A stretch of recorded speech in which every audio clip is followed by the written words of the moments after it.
With a lock into playoffs and a strong performance trending upwards in the final stages of the summer split, CLG have been looking stronger than ever in their latest games. This has come not only due to their excellent format in play, but also in their clever and adaptive drafting that allows them to force the pace of the game and play in their comfort zone.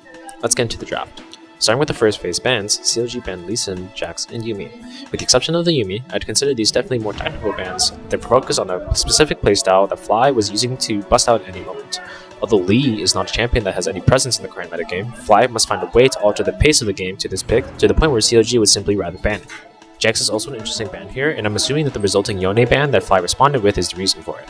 Fly being on red, tailored their bans more so towards potential ADC openers as well as the response ban for the Yone. The bans finish and CLG open up with a Poppy B1, which is super standard in the current draft priority metagame. In the R1-R2, Fly swing for the Sivir, which has been incredibly strong in the meta right now since your rework. The Trundle also comes out to supplement this and create a front-to-back situation for Fly as well. In this case, Fly end up with one of the best in slot AD carries in the meta, as well as a strong counter pick in jungle.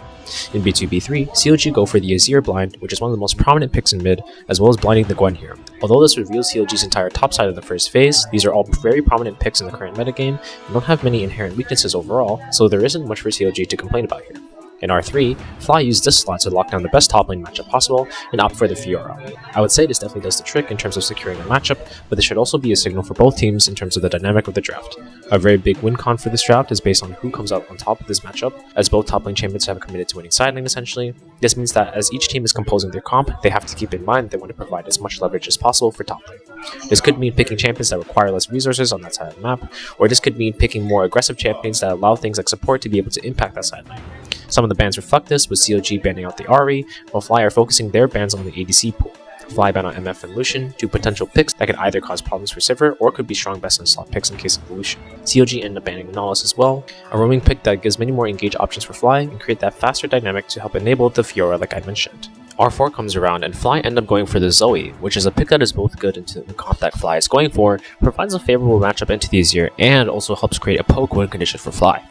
I personally don't like Zoe in this current meta because I don't see the poke being impactful enough to create a win condition though, like we've traditionally been able to see her do in the past. CLG instantly lock in the Twitch Lulu as their B4-B5 in this case, which means they are very happy with this lane into the Sivir. The Twitch fares well into the Sivir matchup, can scale with it, and the Lulu pick is probably the best remaining combo to pair with it that contributes to the front to back as well. Lulu is actually surprisingly very strong into this comp, as every single one of CLG's carries can also benefit from it, making it extremely flexible here. At this point, Fly feel that they need to round out their comp with some sort of CC, so they R5 Leona. With this pick, I think that Fly completely throw away this pick actually and make this Leona have no impact from the get-go. CLG has pretty much every tool imaginable to deal with this pick, ignoring the fact that Leona is also not even that strong in the current metagame. It may as well not even exist in this draft because there's so little that you can even do. Poppy is already there to prevent any potential engage or front-to-back scenarios. The Lulu can simply equip defensive tools in order to mitigate the pressure of the Leona in any engage, and so it's just at best an early game facilitator and enabler for topside. However, with the Twitch Lulu pick locked in and this R4 Zoe already, the main thing that CLG's comp is lacking here is the ability to deal with this siege, and a sieging support like Zarya would actually work really well here. This in theory takes away from the pressure of playing for top that Fly was originally looking for, but the fact that CLG revealed Twitch Lulu here means that there's a huge opportunity for punish. It also creates a siege win con for Fly here as well. This Leona truly feels like it was picked because it had to be or there was some sort of obligation, and this was truly a waste of an R5 support slot, arguably causing them to lose a draft single-handedly. Overall, it comes down to the front to back primarily when you put the two comps together, which CLG pretty much has unlocked, with a bit of variance depending on the outcome of the side lane battle on top side. However, it's much easier for CLG to play out this draft, and so I favor it at 65-35 for them. As always though, hopefully this was insightful to you guys, and I'll catch you in the next one. Stay fresh.